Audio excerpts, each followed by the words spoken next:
Maria. Gracias. Hello, everyone. I'm really excited to be the moderator for this extraordinary panel. Speaking of technology, that's been a common word today I've been hearing, so I'm really excited to learn from our panel about digitalization and blockchain in travel. So first, I'll start off with Claudia. Claudia, can you tell us, since you're out there in the world speaking about this very topic, can you tell us a little bit about Ariva and how they're leading the way? Thank you so much, Jeannette, and welcome to Brussels. We are happy to have you here. Yes, I am really excited to speak about blockchain and tourism. I am really excited to speak about digitalization and tourism, because this is the future for tourism. We want or we don't want, we are seeing very clear this trend, and we have to take this challenge as an important opportunity for the tourism sector to grow and develop. And without technology and without innovation, we can't make it. So let me tell you a little bit why I'm so excited, because I feel that with Ariva, we are making a next step with the tourism and travel industry, and we are bringing tourism industry at the front line together with other important economic sectors that already developed in the area of blockchain technology. So to explain a little bit what Ariva represents, first of all, Ariva has its own cryptocurrency, which is called Ariva, and you can use this cryptocurrency for pay for your holiday.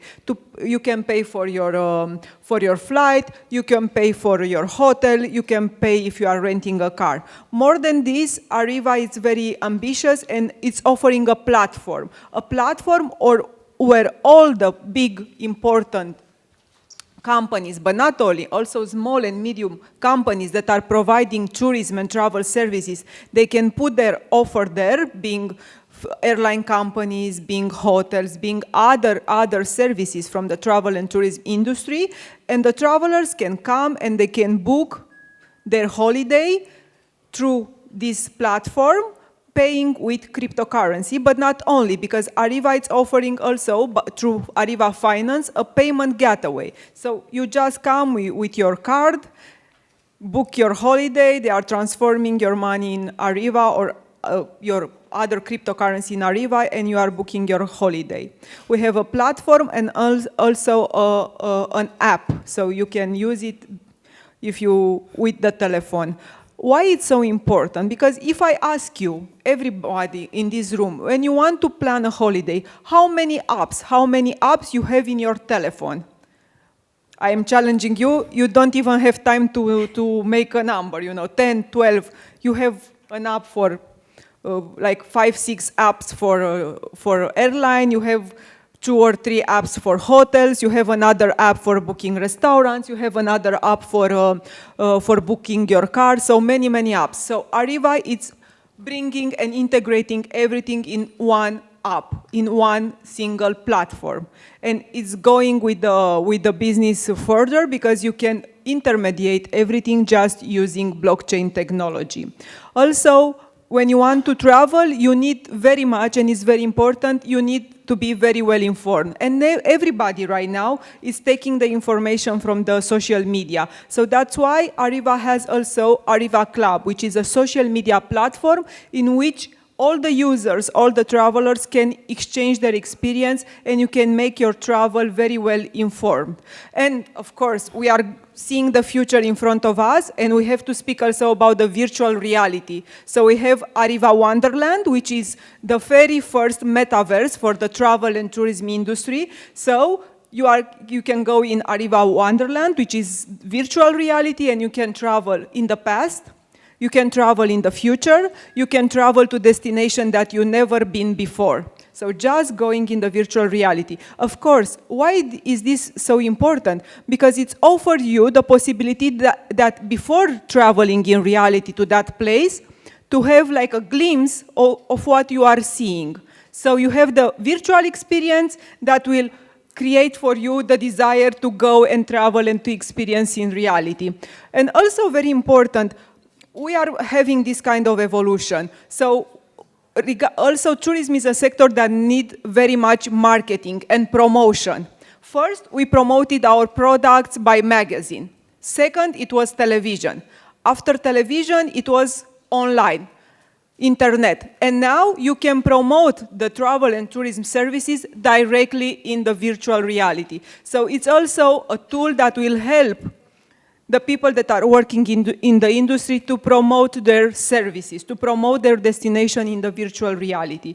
It's also because it's a question, how we are doing this, how people will embrace blockchain technology. It's even difficult to embrace digitalization. But I will tell you, my mother at the beginning, it was really difficult for her to use the card, even to withdraw money from the machine, from the bankomat machine. Now the next step is she's making all the payments with home banking. So it will be just a short time until everybody will embrace the blockchain technology. And I think travel and tourism industry should be there. And that's why I think Ariva is so amazing, because it offers this intermediated platform. It offers the means of payment through Ariva Finance. It offers you the social media through Ariva Club, and also the experience of traveling in virtual reality and experiencing virtual reality with Ariva Wonderland. It's a lot to talk, but I have amazing speakers together with me, and I really want to hear also their vision about the future of travel in tourism with digitalization and blockchain. Thank you. Wow, thank you, Claudia. That was amazing, insightful too. Speaking of the future, we'll move on to you, Eric. You're representing ECTAA. From your perspective, where do you see how technology is moving in the future from your perspective, tour operators and tour agents? Thank you, Jeannette. First, thank you, Claudia. You make our life so much easier because, you know, you pitch the story very well and so complex that shows that there is a new world, the innovation is so disruptive that we need to switch our mindset into a new environment. If I may say very briefly, we have here a technology, or different technology, and blockchain in particular, which is already existing for quite some time now, and yet has to be endorsed or adopted in different sectors. So the bank already did it, some insurance did it, travel is starting, and we have already some experience there, or feedback about the experience. The other thing is, next to that, we had, with the COVID, a sort of unexpected disruption in our business models. We never thought that it was not possible to fly anymore, or to travel anymore. So daring thinking in another way, completely change the approach is not part of the travel industry. And I'm surprised we had very briefly, but we had a discussion just before with the panel on sustainability. Sustainability before COVID was one of the issues. Today it's the issue, full stop. No way, no time to lose. The same for digital and blockchain, and having this new technology as a mean to put the industry in a new position. Blockchain is offering the chance for intermediaries, travel agents and tour operators to use or to share files, to ensure payments, to ensure the sharing of files, because we are at intermediates with customers and different suppliers in a very safe way. So this being the context, we see that industry or travel agents are looking for companies like Ariva, or we're also in contact with other competitors. I'm sorry to say, Claudia, but there are a few of them very, very operational already, offering the industry the chance to update into a new era. And it's the point. There is technology, there is a momentum, and there is the willingness from the industry to go that way. So I think we need to jump into that occasion to offer ourselves new business opportunities. Okay, thank you so much, Eric, for that. We'll move to you, Emmanuel, coming from EU Travel Tech. You represent some of the major, from Booking.com, Skyscanner to Expedia. Can you tell us a little bit about what they brought to the industry and what they can bring to the future as well? Yes, thanks a lot, Jeannette, and thanks for the invitation. I'm very happy to be here today and to have those very interesting, fruitful discussions on the future of travel and tourism. It's always useful to have this kind of forum where you can exchange and look forward together. So thanks a lot for the invitation. Well, we're talking here about digitalization, about blockchain, etc. But when you go back to the first level, what is tourism? Tourism is about living experiences. Tourism is about meeting people, is about discovering new places. When you come back from your holidays, you don't talk about the nice app you have used, but about what you have seen, what you have discovered. So actually, technology is there to support this tourism experience. And it's not that different in that regard to what technology is providing to us users in many other fields. It's about improving our experience. It's about making our life simpler. It's not only about cutting-edge technology, even though they are supporting this trend, like VR, AI, etc. But it's about all those small improvements you can bring to the experience of your customer, of the traveler, of the tourist, throughout his journey from A to Z. There are a lot of things that technology has made possible, giving access in real time to some crucial information for the planning, preparation of your journey, avoiding useless friction all along the way, providing an optimal customer experience all the way. But as travel tech industry, we believe that even though we have already done a lot, we can do much more. Our basic job is basically to provide transparency to our users, to our customers, to connect, on one hand, the travelers, and on the other hand, the travel services providers. And there are still a lot more travelers and travel service providers to connect out there. We are just at the beginning of the journey, actually. There is much more you can achieve. Today, it seems so normal to book in 5 minutes using your smartphone a flight ticket, or a hotel. It seems just natural. But there are many other things that could look natural tomorrow. Finding the right restaurant while being sure that there is enough space, finding the right attraction fitted to what you need exactly, knowing where to walk, where to do a walk around the cities. So many information you are looking for all along your journey, every day as a tourist, and that you still have to look for, making some effort, whereas booking a ticket for Bangkok, from Brussels to Bangkok, takes 5 minutes. Somehow it doesn't make much sense. So there is still a lot of transparency which can be brought, and I'm thinking as well of other modes of transport. It was mentioned this morning, both by Commissioner Valéan and by Mr. Ololai. Multimodal ticketing is something that will make a significant change in the life of European citizens. The European Commission is preparing this new initiative. That's very much welcome. Today, booking a rail ticket is still quite complicated, especially cross-border.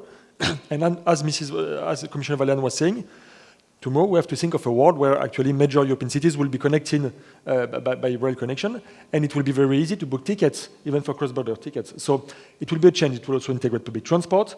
We need to go in this direction, and we are going in this direction. Technology is actually already existing to provide all those improvements. In many cases, it's more a matter both of investment, but also of cooperation among the members of the industry.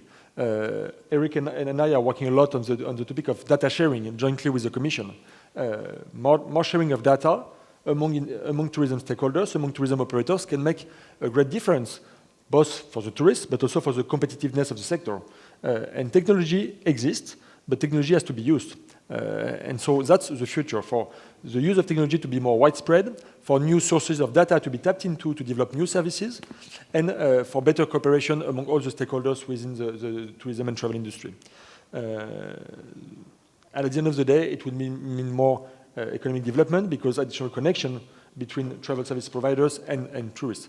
So, well, technology will still do a lot for changing, improving the experience of tourists, and for improving the competitiveness of the European tourism sector. Thank you, Emmanuel.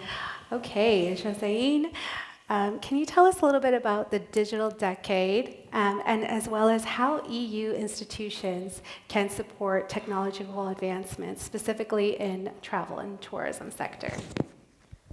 Let me start by mentioning another important element. We're speaking a lot about new technologies, which are essential, which are changing the world and also our travel experience continuously. But I'd like to focus a bit on the human resource, which is very essential in all of this, because apart from the importance of having good connectivity, we also need the right skills. The right skills when it comes to the tourists traveling, who are able to then monetize and make the best out of these new technologies and these new apps when traveling, but also when it comes to the skills of our workers, of our entrepreneurs to develop these new technologies and have the right skills to take the full potential that these new technologies are offering when it comes to tourism. And yes, thank you, Jeannette, for your question on the digital decade. I was honored to be a shadow rapporteur on behalf of the Socialist Group when it comes to the program of the Digital Decade, which relates to 2030 targets. We mentioned earlier on, we heard about the 2030 and 2050 targets relating to the Green Deal, but as most of you in this room know, we're speaking about the twin transition of the digital and environmental. And therefore, these 2030 targets put forward ambitious targets when it comes to skills, when it comes to SME skills also, because we need our businesses on board, and also when it comes to connectivity, because we need the infrastructure there and we need the connectivity. If we're speaking about the metaverse, which has been compared recently to as a revolution similar to the internet, the effects that it still has to leave, but as Claudia also explained, that we are already witnessing, but we'll witness more in the upcoming months and years, it's essential that we look into the benefits of this. And having the benefits there, we need also, as the European Union, to look at these constantly evolving technologies. And the constant challenge is how to balance out between regulating and leaving room for innovation for these evolving technologies which will evolve anyway. And I believe that, let me say that I'm a lawyer by profession, so I'm a bit biased in favor of frameworks and rules, but I really believe that the right balance could be struck because the market, the investor, needs some legal certainty. And therefore, that's why it's important to have programs, to have targets, to have rules in place, to have legislation like the AI Act, where I also negotiated the Tran position, where along with colleagues we worked upon the importance, for example, that we'll have clear rules relating to AI, but it's essential that there won't be double obligations, because when we then put extra pressure, undue burden, it's there where this delicate balance in between regulating and leaving space for adaptation and innovation may risk being toppled. And I really believe that as the European Union, our motto says that we're united in diversity, indeed. And it's important that we realize that we need to leave the space for certain local contexts, local realities. And tourism gives us the best examples. Look at the different travel destinations. When you look at the different travel destinations, all the different regions have different peculiarities which make them unique. And I really believe that whilst digitalization is key, we need to see how this digitalization, how these apps that we develop, how this metaverse that we are developing constantly can give a better experience whilst bringing out the best in these unique, different regional tourism experiences. And it's important to keep this in mind. My colleagues here mentioned how today, with the help of apps, with the help of technology, with the help of pressing the button, we can really book a hotel, we can look at different options. And let's keep in mind that travelers nowadays have adapted their behaviors, and that it's important that we assist our businesses, our SMEs, to be able to monetize this exchange of data so that they will also listen and look at the consumer behaviors which are changing. We have more eco-friendly consumers in the tourist field, and we also have consumers which are expecting more digitalized, seamless solutions. So whether it's the physical traveling as we know it, whether it's the augmented reality, our customers will want more seamless, adapted travel. And this we need to keep in mind also as policymakers. It's great that, yes, we heard the Commission saying that it will also prioritize the multimodal ticketing, as our colleague here has stated. This is one important seamless experience in tourism. But then we also worked upon as a European Parliament, and here I see colleagues from the Tourism Task Force and Tran Committee with whom we work very much together for this important area which connects us tourism.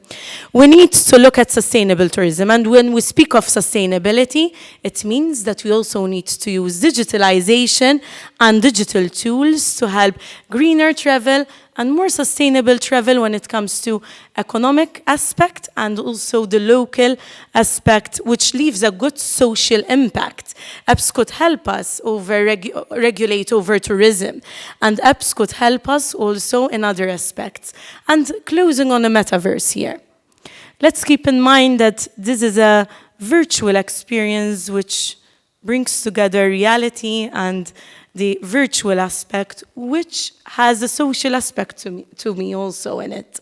Because someone who has got mobility problems, who cannot catch that plane or take that transport to go to visit a destination in Europe, to go to the pyramids in Egypt or somewhere else around the world, these persons can use these new technologies, could immerse themselves in the metaverse. And this is also a very important social aspect which we cannot forget. And it also helps connect with remote and more peripheral and less connected regions, because at the end of the day, tourism is about connecting people, and we should really work hard to leave no one behind when it comes to the different regions, but also, yes, to the different people. Thank you. Thank you, Josianne. Thank you so much. Very insightful. And we only have a few more moments left, but I want to leave the final words with each one of you to the following question. We'll start with you, Eric. What is the vision and what are the needs of the sector, travel and tourism sector, that should be covered by this technological new developments, digitalization, blockchain, and virtual reality? And what is your vision for the future? So I have 30 seconds to reply. No, about 2 minutes each. No, that's. Yes. No, I think it's very difficult because there's many points would like to react, between each other. But that's the reality of this kind of panel. And I think Emmanuel mentioned travel is about enjoying, experiencing, sharing, discovering. I think it's also about dreaming, and to have this being possible, you need to have a very a system which is not fancy at all, but necessary to make this happen. It's highly technological, it's highly professional. We were having airlines in the previous panel. It's a B2B question, blockchain, for instance. It's not only B2C, and I fully agree with you, Claudia. It's important. So the fact is that in order to make this business successful, first, second, adapted to the new way of people wishing to experience, be it in the metaverse or traveling differently or in more sustainable, then we need to have the right architecture, business, technological architecture. It's difficult for a Frenchman, this word. Architecture behind the system or the relationship with the customers. This being in place, we can make B2B relationship, we can make B2C contacts, let's say lenient and attractive and safe and profitable, because at the end of the day, that's also what we want to have for this industry, to be future-proof and profitable. Thank you, Eric. Yes. And Claudia, move to you. It's very challenging right now because putting these questions, I can also think from my perspective, I can't do it otherwise. I have in my blood the politics and the legislation, but I will still keep the private sector perspective. And I think, first of all, from the point of view of the European institutions, we really need for this, for going further with the development of the new technology and revolutionizing the industry, the tourism and travel industry, and going with this industry in the new era, we really need the support, but a very flexible legislation framework. We need rules, but very flexible, because this is a very dynamic environment. So if the framework is too heavy, we can't evolve. So this is very important, and it's it's something that has been said by me as a former politician and as a former legislator. The second one, regarding the private sector, we have to adapt our technological solutions, being in digital tools, being blockchain, to the request and the necessity of the private sector. So we have to adapt to these, and of course, to the necessity and interest of offering to the customers the best experience that they can have. So we have to look at these two priorities. What are the needs of the private sector to offer better services to the customers, and which are the expectations of the customers, of the travelers, to have amazing travel experience? And in this, we are living in this era in which time is essential. So also these technologies are very much important for the time saver, for saving time to our clients when they are booking a holiday, for having the best and well-informed decision when they are booking a holiday. And also, I think it's essential, this permanent dialogue between public sector, European institutions, private sector, it's essential. And also, because I was a promoter of multimodal ticketing and integrated ticketing, and Emmanuel knows this very well, yes, it's very, very important, the connection and the cooperation between the member states and globally between the states to make this possible. And yes, I think that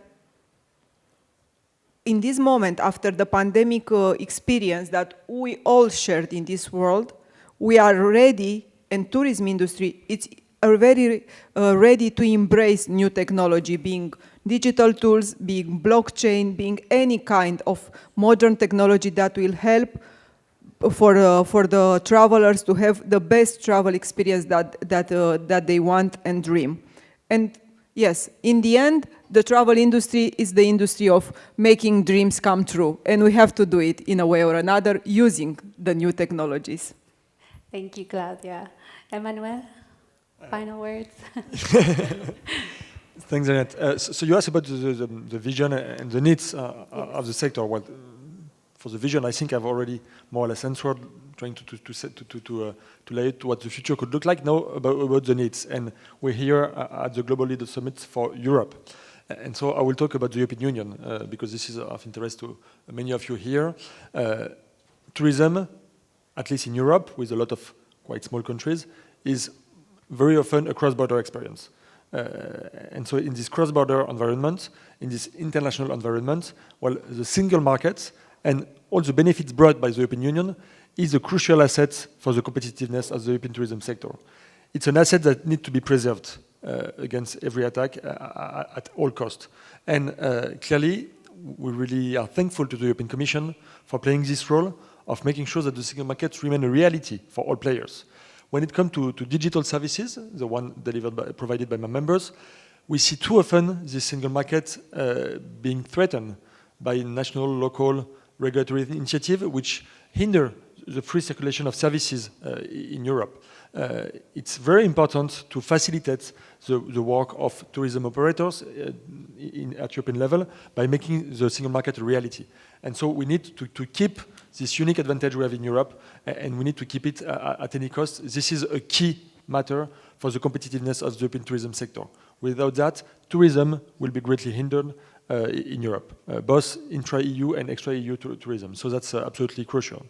So that's one need. Another need, and I think it has been mentioned by other speakers already, when you look at a regulatory framework, which has to take place at European level, we need to look at how to make it future-proof. And that's a big challenge for, obviously, when it comes to everything related to digitalization.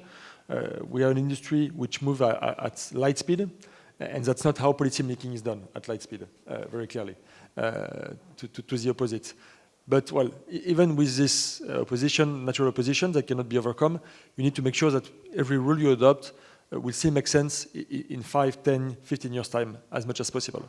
It's not easy, but it can be done. And sometimes it's even about being just present-proof, about looking at what's already existing rather than what will exist tomorrow. Just to give an example, you have, and that's a very positive thing, a lot more new requirements to inform customers all along the shopping process, all along on digital platforms, and that's a very good thing. But you have to think that most digital experiences now are done through smartphones, and so the screens are getting bigger.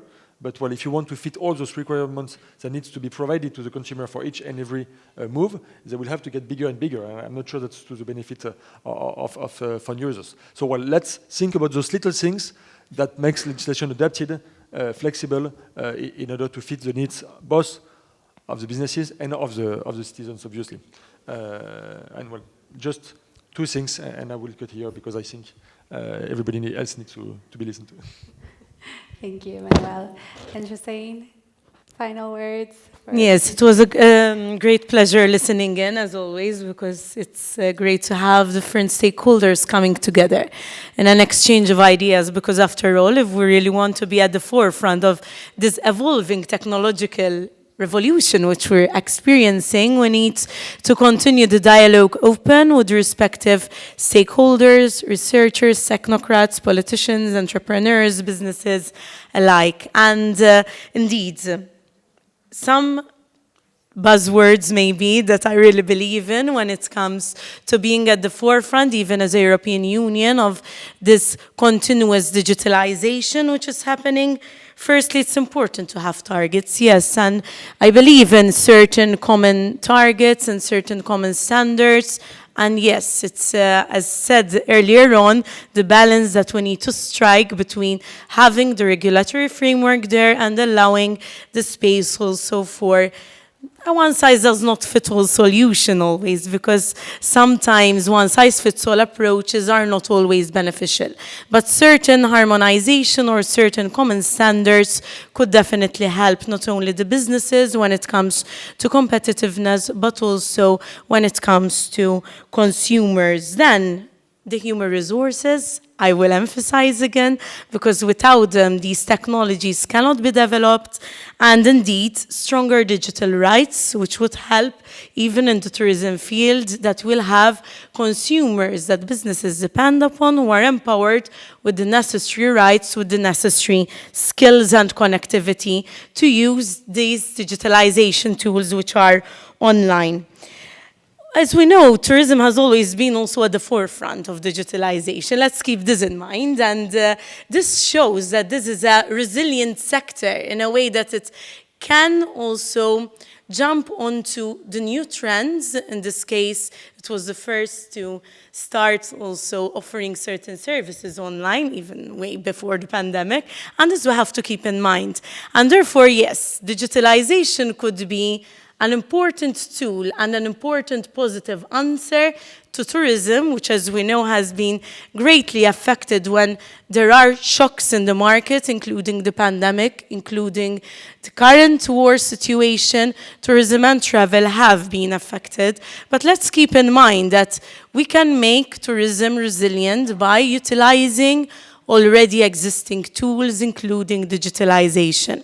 And this point, positive one, I wanted to conclude upon. I look forward to continue the discussion later on, and I welcome once more the Global Tourism Forum, and thank you for this invitation and for coming back once again. Thank you to the organizers, and it's great to keep this discussion going. Thank you.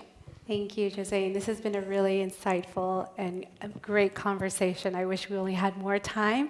Unfortunately, we're out of time, but I want to thank our extraordinary panelists, Eric, Claudia, Emmanuel, and Josianne. Thank you so much for your wisdom and expertise and your time.